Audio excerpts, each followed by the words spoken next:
the other day because my girlfriend's back in California for a couple days. Colin fucked his shit up real good. He had to though because Frank bullied him into changing his ABS sensors. But the sensors were good, the tone rings were cracked. So he had to come in here and change the whole wheel bearing. Then he found out that the trailing arms were seized and like the nuts that were like welded to the frame, like something like this, spun. So he had to cut a hole. Look here. Oh my God. Hi. He had to cut a hole in there. So then he was like, oh, I gotta get all these arms. I think he's just scared. So he bought these. He bought the White Line trailing arms. White Line, you should probably sponsor us. Do a lot of business. At this point, White Line, you should. Just saying. He's got trailing arm bushings. He's got the arms. He's got like all this stuff. He's got wheel bearings. I don't know. Is this the one with the cracked tone ring? Yes, it is right there. So this is what's missing. So this is why his ABS isn't working. That's why he's locking it up all the time. You know, in his defense, probably need it, but Frank really pressured him to like fixing it. Initially, he had just bought like the adapter kit. I'm trying to find out why I'm faster than you. It's not. It's because he's on the 85. Just stay away from all this science over here. So he initially had bought the kit from DCC Pro that changes the wheel speed sensor to the training sensor, or vice versa, and it didn't work out, so it wasn't very accurate. And they had clearly stated that it wasn't necessarily accurate to begin with, so he had bought this. We keep finding this out. This is interesting too.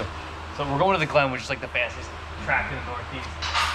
These SPC, Ibach, whatever fucking brand they are, camber bolts, they keep loosening up and like really loose.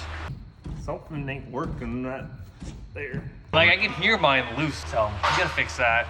Also, Motorsport sells these really nice like eccentric lockouts, and then you would just adjust your camber from the top, but they don't make them for STIs, which is biased, but we'll figure that out. Colin's making a thing over here. Check this out.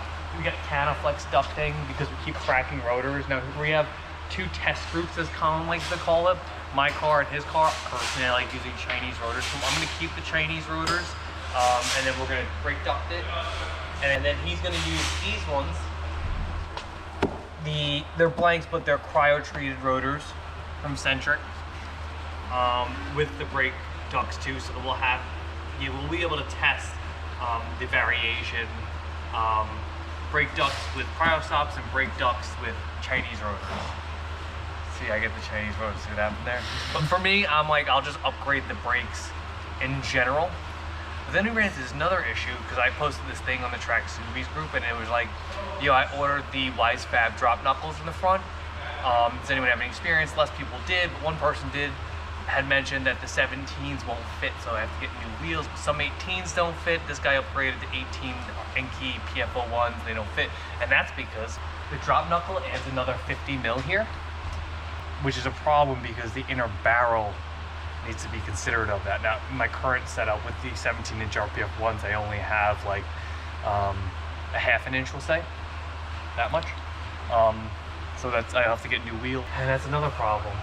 So as we move forward and figure things out and break stuff and make these cars what they need to be, we're buying more stuff and then kind of demystifying the pushing aspect of the GD STI that some people are just so quick to say, the IC coilovers aren't good, and we're like, all right, man, relax.